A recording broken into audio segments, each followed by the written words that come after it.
लक्ष्मीनाथसमारम्भां नादयामनमध्यमाम् अस्मदाचार्यपर्यन्तां वन्दे गुरुपरम्परां यदिराजाय विद्महे श्रीभाष्यकाराय धीमहि तन्नो रामानुजार्य प्रचोदयात् ஆழ்வார்கள் திருவடிகளே சரணம் எம்பெருமானார் திருவடிகளே சரணம் ஜீய திருவடிகளே சரணம் यो नित्यमच्युतपदाम्बुजयुग्मरुक्म व्यामोगतस्तदितरानतृणाय मेने अस्मद्गुरोर्भगवतोऽस्य दयैकसिन्धो रामानुजस्य शरणं शरणं प्रपद्ये நீரார் கடலும் நிலமும் முழுதுண்டு ஏலார் ஆளும் விளந்தலின் மேல் துயிலந்தாய் சீரார் திருவேங்கட மாமலை மேயாராமுதேடியேர் கருளாயே எல்லாம் வல்ல ஏழுமலையான் பெருங்கருணையால் 4000 திவ்ய பிரபந்த பாசுர பதிவேற்றங்களின் வரிசைக்கு என்று 2023வது நாள் பாசுர பதிவேற்றம்.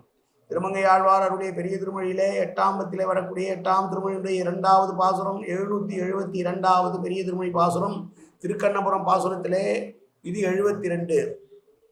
முதலிலே தனியன் கலையாமி கலித்வம்சம் கவிம் லோக திவாகரம் ஷிகோபி பிரகாசாபி ஆவித்யம் நிகதம் தம வாழி பரகாலன் வாழி கலிகன்றி வாழி குறையலூர் வாழ்வேந்தன் வாழியரோ மாயோனை வாழ்வழியால் மந்திரம் கொள் மங்கையகோன் தூயோன் சொல்மானவேல் நெஞ்சுக்கு இருள் கடி தீபமடங்கா நெடும்பிறவி நஞ்சுக்கு நல்ல அமுதம் தமிழ் நன்னூல் துறைகள் அஞ்சுக்கு இலக்கியம் ஆரணசாரம் பரதமே பஞ்சு காணல் புரி பரகாலன் பணுவல்களே எங்கள் கதியே ராமானுசமுனியே சங்கை கெடுத்தாண்ட தவராசா பொங்கு புகழ் மங்கையர்கோன் இந்த மறையாயிரம் அனைத்தும் தங்குமணம் நீ எனக்கு தா மாலை தனிவழியே பறிக்க வேணும் என்ன கோலை பதிவிருந்த பொற்றவனே வேலை அடைந்தருளும் கையால் அடியேன் வினையை துணித்தருள வேணும் துணிந்து. 772வது பெரிய திருமொழி பாசுரம். அலங்கு விலங்கு நெடுவெள்ளம் வருக அங்கோர் வரை நட்டு இலங்கு சோதி அரமுதம் அமுதம் எய்து அளவோர் ஆமையாய் விலங்கல் திரிய தரங்கடவுள் சுமந்து கிடந்த வித்தகனை கலங்கள் முன்னூர் கண்ணபுரத்தடியேன் கண்டு கொண்டேனே. நாம் ஏற்கனவே சொன்னோம், இந்த 8ஆம் பத்தினுடைய 8ஆம் திருமொழி என்பது தசாவதாரங்களை குறிக்கக்கூடியது. முதல் பாசுரத்திலே மச்சாவதாரத்தை குறிப்பிட்டவர் இந்த பாசுரத்திலே கூர்மாவதாரத்தை பற்றி கூறுகிறார். கூர்மாவதாரம் வருவதற்கான புராண குறிப்பு என்னவென்றால், ஒரு முறை திருமகளை சேவிக்க வேண்டும் என்று துர்வாச முனிவர் செல்ல, துர்வாச முனிவரை கண்டவுடனே மகிழ்ச்சி உற்ற பிராட்டியானவர் தன்னுடைய கழுத்தில் இருந்த மாலையை அவருக்கு பரிசாக கொடுக்கிறார். திருமகளிடமிருந்து பெற்ற அந்த மாலையை கண்டிப்பாக இந்திரனுக்கு கொடுக்க வேண்டும் என்று ஆவலோடு துர்வாசர் இந்திரன் அருகிலே வருகிறார்.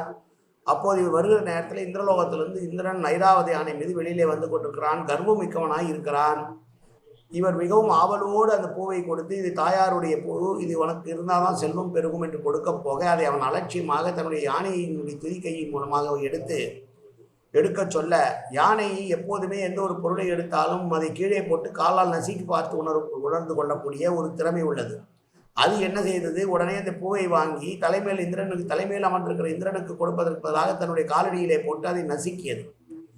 இதை பார்த்த தூர்வாசருக்கு கிடைக்கொண்ணாத ஒரு மலரை கொண்டு வந்து, ஒரு மாலையை கொண்டு வந்து உனக்கு என்று கொடுத்தேன் பார், அதை நீ இவ்வளவு அலட்சியமாக செய்தாயே என்று சொல்லி கோபத்தோடு, இனி அகம்பாவத்தின் உச்சத்தில் இருக்கிற தேவர்களே, நீங்கள் உணவுக்கு கஷ்டப்படக்கூடியவர்களாக ஆகிவிடுங்கள், உயிருக்கும் உடலுக்கும் உங்களுக்கு போஷாக்கு இல்லாமல் போகட்டும் என்றெல்லாம் சபித்து விட்டார். சாபத்தின் காரணமாக இந்திரலோகத்தை இருள் சூழ்ந்து கொண்டது. அசுரர்கள் வேறு துரத்த ஆரம்பிக்கிறார்கள், படாத பாடுபடுகிறார்கள் இந்திராதி தேவர்கள். அப்போது அவர்கள் பிரம்மாவிடம் சென்று முறையிட, நீ செய்த தவறுக்கு பிராயச்சித்தம் பெருமாளை வேண்டிக் கொள்வதுதான் என்று சொல்லிவிட்டு பெருமாளிடம் செல்ல, அசுரீராக பார்க்கடலை கடையுங்கள், அதிலே அமிர்தம் என்று கொண்டு வரும், அந்த அமிர்தத்தை சாப்பிட்டால் நீங்கள் இரவா தன்மை பெற்றவர்களாக ஆகிவிடுவீர்கள் என்று சொல்லிவிட்டு ஒரு வழியை சொல்கிறார். மந்திரமலையை கொண்டு வந்து ஆழமான அந்த பார்க்கடலிலே போடுங்கள், போட்டு கடையுங்கள், வாசுகி என்கிற நாகத்தையே அதற்கு கயிறாக வைத்து திரியுங்கள், அப்போது அதை கடைந்தால் அமிர்தம் வரும் என்று சொல்லி கொடுக்க, வாசுகி விஷம் மிகுந்ததாக இருப்பதனால் ஏற்கனவே பலம் குன்றியவர்களால் இவர்கள் தலைப்பகுதியை பிடித்து கொண்டால் மாண்டு விடுவார்கள் என்கிற காரணத்தினால் மேலும் ஒரு வித்தியை பெருமாள் சொல்லிக் கொடுக்க, அது என்னவென்றால், அரக்கர்களை பார்த்து நீங்கள் வால் பக்கம் பிடித்துக் கொள்ளுங்கள், நாங்கள் தலைப்பக்கம் பிடித்துக் கொள்கிறோம் என்று சொல்லுங்கள். உடனே அரக்கர்கள், நாங்கள் என்ன கீழானவர்களா வாளை பிடிக்க, நீங்கள் வாளை பிடித்துக் கொள்ளுங்கள் என்று சொல்லுவார்கள். எனவே நீங்கள் வாளை பிடித்துக் கொள்ளுங்கள், அவர்கள் தலையை பிடித்துக் கொள்வார்கள். ஆக தேவர்களும் அசுரர்களும் சேர்ந்து பார்க்கடலை கடையுங்கள், கடைகிற பொழுது அமுதம் வெளிப்படும் என்று சொல்ல, இதுதான் கூர்மாவதாரம் தோன்றிய கதை. உடனே பார்க்கடலிலே கொண்டு வந்து அந்த பர்வத மலையை போடுகிறார்கள்.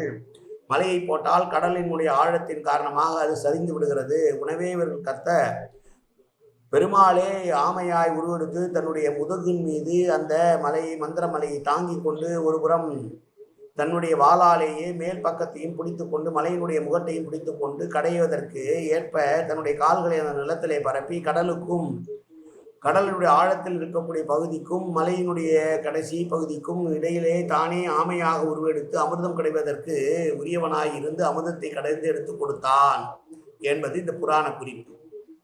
அப்படி அந்த மலையை கொண்டு வந்து கடலிலே போடுகிற போது அங்கு இருக்கக்கூடிய மீன் சாதிகள் எல்லாம் தடுமாறும்படி, ஏனென்றால் கடலை கிடைக்க வேண்டும் என்றால் கடல் அலையின் போது கலக்கும் போது குழம்பும்படியாக ஆழமான அவ்விடத்திலே அந்த மந்திர பருவத்தின் ஆற்றி விளங்குகிற தேஜஸோடு ஆமையாய் உறுதி எடுத்து ஆமையாய் இருந்து கொண்டு அந்த மந்திரமலையை 4 புறமும் கடைவதற்கேற்றாற் போல் அந்த பெரிய கடலிலே தாங்கிக் கொண்டிருந்த ஆச்சரியபூதமான பெருமான் இந்த பெருமான்.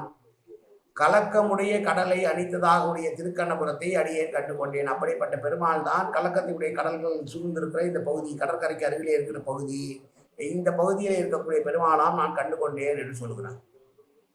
ஆழத்திற்கு ஈடு கொடுக்க முடியாமல் மலை சாய்ந்து விட கடலுக்கு அடியிலே இருக்கிற தரைக்கும் மலைக்கு கீழே இருக்கிற இடைப்பட்ட பகுதியிலே ஆமையாக உருக்கொண்டதை பற்றி சொல்லுகிற புராணம் இந்த கூர்மாவதார புராணம். இங்கே மலங்கு என்பது புதிதான வார்த்தை, அது ஒரு வகை மீன் சாதி என்று சொல்லுகிறார்கள். அமுதத்தை பற்றி சொல்லுகிற பொழுது இலங்கு சோதியார் அமுதம் என்று ஒரு விசேஷமான கருத்தை சொல்கிறார். ஏனென்றால் அமிர்தம் சாப்பிட்டவர்களுக்கு மரணம் கிடையாது. எனவே அதற்கு ஒரு விசேஷமாக இலங்கு சோதி அமுதம் என்று சிறப்பிக்கு கூறப்பட்டுள்ளது. மண்ணும் வடமலையை மத்தாக மாசுனத்தால் மின்னும் சுடரும் விண்ணும் பிறங்கொழியும் தன் உடனே சுழல மலை திரித்து என்று பெரிய திருமடலிலே வரக்கூடிய பாசுரத்தையும் நாம் இங்கே அனுபவிக்க வேண்டும். மீண்டும் ஒரு முறை பாசுரம், வராகாவதாரம் எடுத்த பெருமாள் தான் இங்கே திருக்கண்ணபுரத்தில் இருக்கிறான், நான் அவனை பார்த்து விட்டேன் என்று சொல்கிறார் ஆழ்வார். மலங்கு விலங்கு நெடுவெள்ளம் வருக அங்கோர் வரை நட்டு இலங்கு சோதியார் அமுதம் எய்து மளவோர் ஆமையாய் எய்தும் அளவு ஓர் ஆமையாய் விலங்கல் திரிய தடங்கடருள் சுமந்து கிடந்த வித்தகனே கலங்கல் முன்னீர் கண்ணபுரத்தடியேன் கண்டு கொண்டேனே. காயேன வாச்சா மனசேந்திரீர்வா வித்யாப்தனாவா பிரகதேரி சுபாவாது கரோமியத்தத் சகலம் பரஸ்மை ஸ்ரீமன் நாராயணாயை சமர்ப்பியாமி. உடலாலும் உள்ளத்தாலும் வாக்காலும் சகலவிதமான பாபங்களும் தோஷங்களும் நிறைந்ததாக உலகத்துடைய இயல்பிருந்த போதிலும் அடியேன் செய்கிற நல்வினையோ தீவினையோ அத்தனை முன்னுடைய கமலமலர் பாதங்களில் சமர்ப்பிக்கிறேன் கண்ணா. காத்தொள்வாய் கண்ணா, ஏற்றுக்கொள்வாய் கண்ணா, எப்போதும் உன் திருநாமும் கண்ணா கண்ணா கண்ணா என்று நாள் வருவதற்கு அன்புரிவாய் கண்ணா. சர்வத்திர கோவிந்தநாம சங்கீர்த்தனம் கோவிந்தா கோவிந்தா கோவிந்தா கோவிந்தா கோவிந்தா கோவிந்தா கோவிந்தா கோவிந்தா கோவிந்தா.